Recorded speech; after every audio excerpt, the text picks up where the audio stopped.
अस्सलाम वालेकुम नाज़रीन, आप देख रहे हैं जी ड्रामा रिव्यू।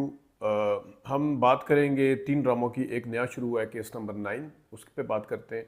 और थोड़ा सा देखते हैं सावल यार पिया की जो किस्त थी उसके ऊपर। और शेर ड्रामा उसकी किस्त नंबर 36, आज 37 लगनी है, उस पर भी बात करेंगे। तो शुरू करते हैं हम ज़रा शेर से, उसके बाद केस नंबर 9 पे आते हैं, फिर सावल यार पिया की बात करते हैं। शेयर ड्रामा इस वक्त उसके अंदर उसको खींचा जा रहा है, उसकी किस्तें शायद जितनी भी जहन में थी उनके वो पूरी की जा रही हैं। अदरवाइज़ उसके अंदर कोई उस तरह की चीज़ बची नहीं है कि आप उसको मतलब आप खुद देखें कि फजर जो अकेले बैठी हुई है उसके दिखाए जा रहे हैं, बस वो मैसेज कर रही है, फिर मैसेज का जवाब रिसीव कर रही है, फिर सोच रही है, फिर मैसेज कर रही है, फिर जवाब रिसीव हो रहा है, फिर सोच रही है, फिर वो रिश्ते वाला शाहताज वाला ताज बीबी वाला वो वैसे ही खींचा जा रहा है। उसके अलावा उसमें अमेरिका वाला एक थोड़ा सा समझ आता है, लेकिन वो भी देर से बताया जा रहा है। अब इसमें पिछले पूरी एपिसोड ऐसी गुजार दी थी, और उससे पिछली में क्योंकि वो गया था बाहर, और अब जाके पता चला है बाप को, और बाप जो है वो उस वक्त जाके बताता है अपने बेटे को। और हैरान कुन बात ये है, बेशक वो मरजान के साथ उसके ताल्लुकात जैसे भी थे, बीवी तो थी उसकी, उसको उसका रिएक्शन दिखाया ही नहीं। मतलब है आप जो फहद का या वो जो अहद जो भी नाम है उसका उसका जो बाप है, चाचा, ये बदर चाचा जो है, उसको तो नहीं पता कि कितने हालात ख़राब हैं मरजान और उसके दरमियान में। ना ही उसके दूसरे भाई को पता है। मतलब है आप कम से कम उसको जाके बताए, तो बताती है, और मैं मरजान को जाके बताती हूँ, तहमीना भी करती हूँ, मैं मरजान को देखती हूँ या मैं उसको फलाने को देखती हूँ। मतलब उसका रिएक्शन पूरी एपिसोड में भी नहीं आया, और ये वाला जो रिएक्शन अभी आया उसके वालिद को, यानी कि पता चला है, ये पिछली किस्त में पता चल जाना चाहिए था, इतनी लंबी चौड़ी बात नहीं थी। ऐसी खींचने की कोशिश की जा रही है। हाँ, अलबत्ता इसमें नबील साहब की अदाकारी ख़ास तौर पे वहाँ पे भी, जहाँ उनको बुलाता वो खुले उसमें आसमान के नीचे खेतों में, और बताता है ज़मीनों के ऊपर कि मुझे मार दो, और वहाँ पे भी सस्पेंस वाला भी अच्छा था, अच्छा तरीके से उसको कैप्चर किया गया था सीन को। एक टेक्निकल वो जो कंटिन्यूटी का प्रॉब्लम था वो तो था, लेकिन अदाकारी के पॉइंट ऑफ व्यू से वहाँ पे भी नबील साहब ने बहुत अच्छी अदाकारी की। फिर घर के अंदर जब वापस आके अपने लॉन में टहल रहे होते हैं, तो वहाँ पे भी सोच रहे होते हैं कि फजर उसने क्या बातें की है शेर ने मेरे साथ, वो भी अच्छा दिखा है। वो वहाँ पे नबील साहब की अदाकारी, आंखें बंद करना, दुख दर्द तकलीफ़ सारा कुछ सोचना, तो ये है असल नबील। बुलबुले वाले तो चलो बड़े अरसे से लोग उसको बुलबुले की हैसियत से जानते हैं, लेकिन हम उस नबील को जानते हैं जो लोगों को संजीदा करने की पूरी सलाहियत रखता है। इसके साथ साथ, और ये रोल वैसे फिट भी नहीं के ऊपर आना था। आगे वो जो चचा, वो अपना जो काका साहब हैं, वो भी अब मरने का नाम नहीं ले रहे, ना वो होश में आने का नाम ले रहे हैं। पता नहीं वो रिश्ता करवा के निकलेंगे डॉक्टर का उसका तो ये भी पता नहीं है। अच्छा, अब आते हैं ज़रा केस नंबर 9 के ऊपर। केस नंबर 9 वजाद हुसैन की डायरेक्शन में शाहजेब खानज़ादा जो मशहूर एंकर और सहाफ़ी हैं, उनका लिखा हुआ ड्रामा सामने आया है केस नंबर 9।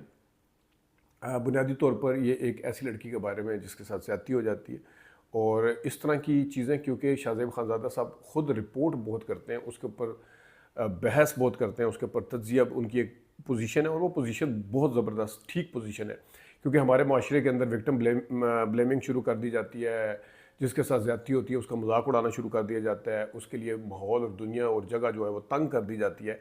वो चीज़ भरपूर तरीके से आपको इस पहली किस्त के अंदर नज़र आई है। पहली किस्त में से मुझे अंदाज़ा ये होता है कि ये ड्रामा शायद ज़्यादा लंबा नहीं होगा। ये 10-12 किस्तें जिस तरह थी उसकी तनमन नीलो नील की, इससे ज़्यादा शायद ये नहीं चलेगा, क्योंकि इसकी स्पीड ज़रा तेज़ है ड्रामे की। और ड्रामे की अलग सी बात, आप उसको प्लस और माइनस अगर दोनों चीज़ें मैं बताऊँ, सबा कमर आइडियल चॉइस है इस तरह के किरदार के लिए। वो एक जिस तरह की डेप्थ चाहिए, इस तरह की लड़की को क्या क्या फेस करना पड़ता है, वो उसके लिए भरपूर अच्छी ज़बरदस्त चॉइस है। फैसल कुरैशी अगेन वो भी बहुत ज़बरदस्त। जुनैद बहुत अच्छी चॉइस है इसके लिए। आगे गौहर साहब जो है, वो तो मैं अब क्या बोलूँ उन्होंने पीछे वो जरनाब वाला कैरेक्टर, जरनाब वाला जो ड्रामा चल रहा है गूंज, उसमें उनका देख लें। फिर इससे पहले दस्तक ख़त्म हुआ है, उसमें देख लें। दस्तक था या दिल, ए दिल था, पता नहीं है, जो भी ये जो उसमें भी खैर कोमल मीर थी। तो ये सारे वो आर्टिस्ट हैं जो मंजे हुए और माने हुए आर्टिस्ट हैं। तो और जिस तरीके से इसको इसमें भी दिखाया कि जिस टाइम वो घर चली जाती है, घर का माहौल किस तरह उखड़ा उखड़ा, सब परेशान, भाई की क्या हालत है, बहन की, माँ की क्या हालत है, वो सारा अपनी जगह पे।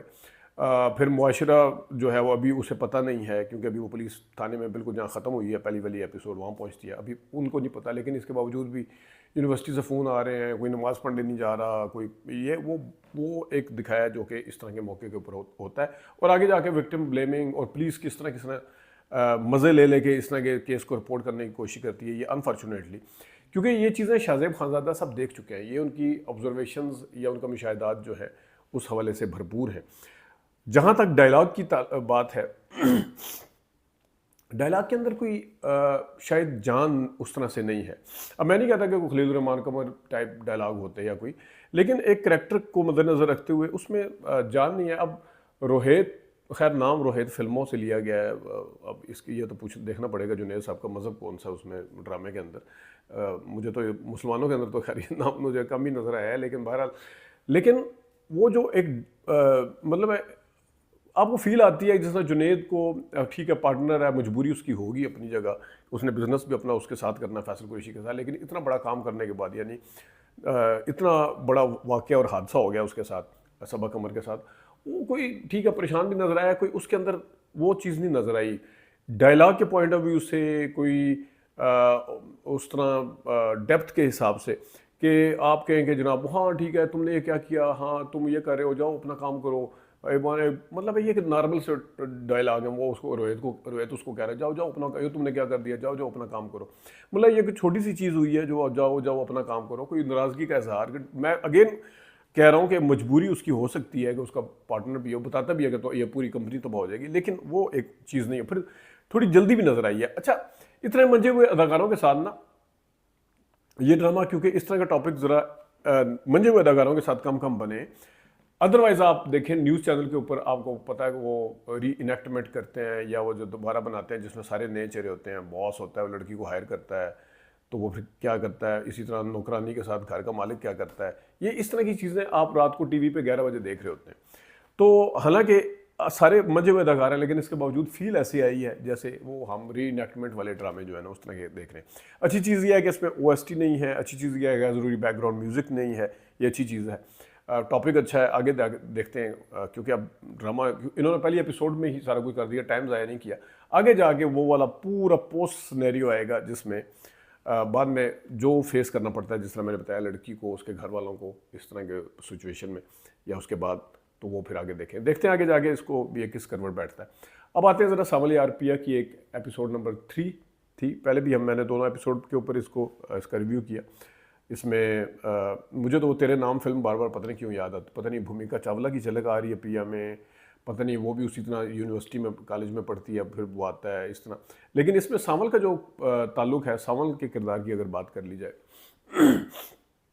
सावल के किरदार पे जाने से पहले ज़रा एक और बात कर लेते कि सावल अपना जो अली ताहिर साहब हैं जो कि दुरे फिशां के यानी कि पिया के वालिद हैं, उनके तीसरी किस्त में भी अभी तक वो फ्लैशबैक ख़त्म नहीं हो रहे यासिर नवाज साहब वाले। मतलब मैं एक दफ़ा सोच रहा है बस दिखा दें, और ज़्यादा दो दफ़ा कर देते। पहली एपिसोड में ये सारा कुछ होता है, फिर फ्लैशबैक चलता है, दूसरी में भी यही कुछ हुआ। अभी भी वो बस ये दिखाया कि कब्र के ऊपर जाकर रो रहा होता है, उसके बाद आगे फिर किस तरह भाग के आया, फिर चलेगा दोबारा से। ये थोड़ा सा इसको ड्रैग किया जा रहा है। सावल के किरदार के हवाले से अगर मैं बात करूं, अहमद अली अकबर मेरे फेवरेट अदाकार हैं और आजकल के दौर में वो बड़ी वखरे टाइप के किरदार भी करते हैं, जिसमें आप देख चुके हैं। परिजाद उसकी वाज़ह मिसाल है, फिर इडियट वाला भी उनका अच्छा किरदार था। लेकिन इस ड्रामे के अंदर मुझे ना एक थोड़ी प्रॉब्लम नज़र आ रही है, क्योंकि हम पुराने टीवी के जो ड्रामे देखे हुए हैं, जिन्होंने फिरदौस जमाल की बदमाशी देखी हुई है, ड्रामों के किरदार के पॉइंट ऑफ व्यू से मैं बात कर रहा हूँ, जिन्होंने वसीम अब्बास साहब की बदमाशी देखी हुई है, जिन्होंने और काफ़ी सारे अदाकारों का, तो मैं थोड़ी सी यहाँ पे बात करना चाह रहा हूँ कि अहमद अली अकबर साहब बदमाश के रूप अच्छा लग रहा है। एक तो उनकी हाइट वाइट भी दरमियानी सी है, रूप अच्छा लग रहा है, उनके कपड़े शपड़े ठीक लग रहे हैं। उनके लहजे से मुझे प्रॉब्लम है, उनके लहजे से मुझे ये प्रॉब्लम है कि उनका ताल्लुक जो है वो सराइकी बेल्ट से दिखाया गया, वो सराइकी एक बंदा आया, लेकिन उनका जो स्टाइल है वो सिंधी वाले स्टाइल से उर्दू बोल रहे हैं। अरे तुम क्या करते हो, तुम तो ऐसे नहीं थे ना, आइंदा ख्याल रखना। तो ये जो है ना, ये सिंधी बोलते हैं। सराइकियों की जो मैं को तक खैर उनकी सराइकी है, लेकिन जब सराइकी बंदा उर्दू बोलता है उसका लहजा कुछ और तरह का होता है। उसमें आप वाज़ह मिसाल चांद ग्रहण से ले लें, सुहेल असगर साहब की, क्या ज़बरदस्त थे वो, और क्या उन्होंने ज़बरदस्त काम किया था उसमें। और सुहेल असगर साहब सराइकी वाले टच के साथ जो उर्दू बोलते थे वो बहुत अच्छा काम करते थे उसमें। तो इसमें जब ये एफर्ट करते हुए नज़र आ रहे हैं, तो जब बंदा एफर्ट करता है ज़ुबान को तब्दील करने की, क्योंकि उसकी प्रैक्टिस तो नहीं करता ना, तो उस वक्त आपको उसके अंदर बनावट नज़र आती है, बेसाख्तगी नज़र नहीं आती किरदार के अंदर। शायद इन्होंने रिहर्सल कम किया है, रिहर्सल अच्छा रिहर्सल कर भी लेते हैं, अगर इन्होंने सिंधी वाला लहजा ही करना था तो फिर भी ये काम नहीं चलना था। उसकी वजह यह है कि उनका ताल्लुक सिंध से नहीं है, सावल का, उसका सराइकी बेल्ट से ताल्लुक है, तो उसका ख्याल रखा जाना चाहिए था। रिहर्सल का फ़ायदा ये होता है, लेकिन बुनियादी तौर पर तो अगर आप सराइकी वाली स्टाइल से उर्दू बोलने की कोशिश करते उसमें फिर रिहर्सल करते, फिर उसमें आपको बेसाख्ती नज़र आती, नेचुरलपन नज़र आता कि वो एफर्ट नहीं कर रहे। मिसाल के तौर के ऊपर आप साइलेंस ऑफ लैम वाले मेरे ऑल टाइम फेवरेट हैं एंथोनी हॉपकिन, उनकी मिसाल लें, वो जनाब 18-18, 19-19 दफ़ा रिहर्सल करते थे, इतने मंजे अदाकार थे। वो कहते थे मैं मतलब स्क्रीन के ऊपर आपको ये नज़र नहीं आना चाहिए कि ये डायलॉग याद करके बोल रहा है, क्योंकि जब आपकी रिहर्सल कम होती है तो आपकी आंखों से पता चल जाता है, आपके फेस से पता चल जाता है कि डायलॉग याद नहीं है। तो वो अदाकारी से ज़्यादा आपका जो बैक ऑफ द माइंड होता है उसके एक्सप्रेशन ये जा रहे होते हैं कि आप डायलॉग याद करके बोल रहे हैं। तो ये बड़े अच्छे अदाकार हैं, उनको इस चीज़ का ख्याल रखना चाहिए। उन्होंने बड़ी मेहनत से अपना एक मकाम बनाया, तो इस चीज़ का उन्हें ख्याल रखना चाहिए अहमद अली अकबर साहब को। आगे ड्रामों के ऊपर भी बात करते रहेंगे, देखते हैं बाकी क्या होता है इसमें। इजाज़त दीजिए, अल्लाह हाफ़िज़।